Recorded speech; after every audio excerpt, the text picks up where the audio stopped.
సభాధ్యక్షత వహిస్తున్న మంచి మనిషి, నిత్యం కొడంగల్ ప్రజలకు అందుబాటులో ఉండి ఆపదొచ్చినా కష్టం వచ్చినా నేనున్నానని ఒక ధైర్యాన్ని ఇచ్చినటువంటి వ్యక్తి మాజీ శాసనసభ్యులు శ్రీ పట్నం నరేందర్ రెడ్డి గారు. నరేందర్ రెడ్డి లాంటి మంచి నాయకులు నలుగురు ఉంటే చాలయ్యా. ఎందుకు మాట్లాడుతున్నా అంటే ఇవాళ వాళ్ళ అన్నగారు బీఆర్ఎస్ పార్టీని వీడినా నరేందర్ రెడ్డి గారు మాత్రం నా అన్న పోయినా సరే నా తల్లి లాంటి బీఆర్ఎస్ పార్టీలో ఉంటా, గులాబీ జెండాలో ఉంటా అని చెప్పి ఇవాళ ఒక మంచి నిర్ణయం తీసుకున్న నరేందర్ రెడ్డి గారిని నేను మనస్ఫూర్తిగా అభినందిస్తా ఉన్నా. సర్ది నిన్న వేవుదల వాళ్ళందరూ పెద్దలు. నరేందర్ రెడ్డి కూడా నాకు ఎమ్మెల్సీ ఇచ్చింది, నన్ను ఎమ్మెల్యే చేసింది, నా కొడంగల్ కు 2000 కోట్ల నిధులిచ్చి నా ప్రజలకు మేలు చేసిన బీఆర్ఎస్ లోనే కొనసాగుతా అని చెప్పి నిర్ణయం తీసుకున్న నరేందర్ రెడ్డి గారిని నేను మనస్ఫూర్తిగా అభినందిస్తా ఉన్నా.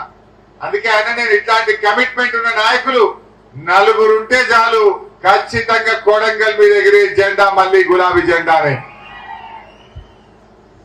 గౌరవనీయులు మాజీ మంత్రివర్యులు శ్రీనివాస్ గౌడ్ అన్న గారు, మాజీ మంత్రివర్యులు పెద్దలు లక్ష్మారెడ్డి అన్న గారు, మీ అందరి ఆశీస్సులతో మళ్ళీ మన కాబోయే ఎంపీ పెద్దలు శ్రీనివాస్ రెడ్డి గారికి, గౌరవనీయులు రాజేందర్ రెడ్డి గారు, గౌరవనీయులు మా రామ్మోహన్ రెడ్డి అన్న గారు, ఆల వెంకటేశ్వర రెడ్డి గారు, మా అంజయ్ యాదవ్ గారు, వెంకటేశ్వర రెడ్డి గారు, హమారే సలీం భాయ్, బాల్ సింగ్ గారు, రామకృష్ణ గారు, మోహన్ రెడ్డి గారు, ప్రమోద్ గారు, మధు యాదవ్ గారు, మహిపాల్ గారు, యాదగిరి గారు, చాంద్ పాషా గారు, చాలా మంది ఉన్నారు. మరి మర్చిపోతే పరిశాన్ అవుతుందేమో.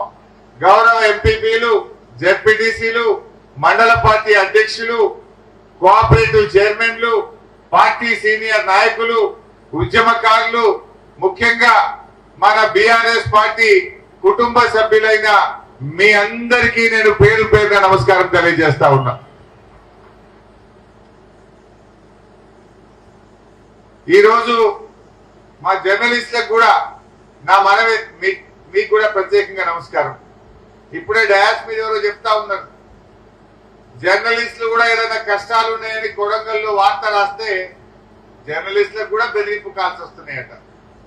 ప్రజల కష్టాలు ప్రభుత్వానికి చెప్పడానికే జర్నలిస్టులు పనిచేస్తారు. ప్రభుత్వం చేసే పనులు ప్రజలకు చెప్పడానికి, ప్రజల కష్ట సుఖాలు నిద్రపోతున్న ప్రభుత్వాలను తట్టి లేపడానికి జర్నలిస్టులు పనిచేస్తారు. కానీ మా కోస్గిలా, మా కొడంగల్లా జర్నలిస్టులకు కూడా బెదిరింపు కాల్సి వస్తున్నాయని చెప్తే నిజంగా ఇది చాలా దురదృష్టకరం, సిగ్గుచేటు. మిత్రులారా, ఈరోజు ఎంపీ ఎలక్షన్లు వచ్చినాయి.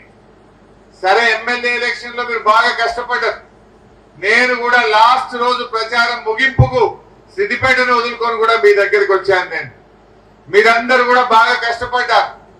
సరే, దురదృష్టం కారణం ఏదైనా మనం గెలవలేకపోయాం.